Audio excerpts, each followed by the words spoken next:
An Amtrak train making its first run along a faster new route hurtled off an overpass south of Seattle on Monday and spilled some of its cars onto the highway below, killing at least 3 people, fire officials said.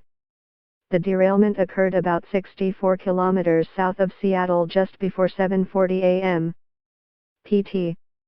There were 80 passengers and 5 on-duty crew when the train derailed and pulled 13 cars off the tracks. Authorities said there were 3 confirmed deaths. More than 70 people were taken for medical care, including 10 with serious injuries. Authorities said all the train cars have been searched, but they didn't know if everyone was accounted for. CBC's Briar Stewart reported that fire crews said they had to use saws to get through some of the wreckage. By evening, National Transportation Safety Board investigators were at the scene, tasked with trying to learn what caused the derailment, and cranes had been brought in to stabilize the train cars so the crash scene could be cleared. Daniel Consulman, 24, said he was driving parallel to the train on his way to work as an accountant in Olympia. He was about 30 seconds ahead of the train on the freeway when he saw it derail. Consulman, who was driving with a friend, said they pulled off the freeway and then ran down along the tracks and over the bridge to get to the scene. They climbed into train cars and found people hurt, some pinned underneath the train, others who appeared to be dead, he said. If they were mobile and seemed stable, he helped them climb out. If they appeared seriously hurt, he tried to comfort them by talking to them. I just wanted to help people because I would want people to help me, he said.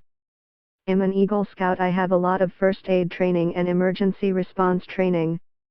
Greg Mukhai told CBC News that first responders arrived at the scene quickly and that military personnel from the nearby Joint Base Lewis McChord also descended on the scene to offer help. All of the traffic around me, including myself, we had to come to a sudden and complete stop to the point that cars were darting to the sides of the freeway to avoid colliding with one another, he said. As soon as we came to a stop, relieved we didn't run into anybody, we looked up to see why the traffic had stopped, and I was about 50 yards away from the result, which was the train had derailed, come off of the overpass and collided onto the highway. Cars were impacted, and it was a very scary moment.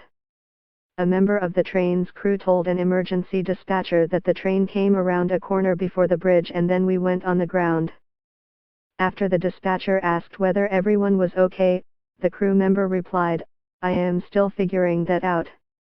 We got cars everywhere and down onto the highway. The dispatcher also asked for the driver's location, and he responded, as soon as I know exactly where all of my train is, I'll let you know. Washington Gov. Jay Inslee offered condolences to the victims and declared a state of emergency. Today's tragic incident in Pierce County is a serious and ongoing emergency, Inslee said in a statement. Trudy and I are holding in our hearts everyone on board, and are praying for the many injured.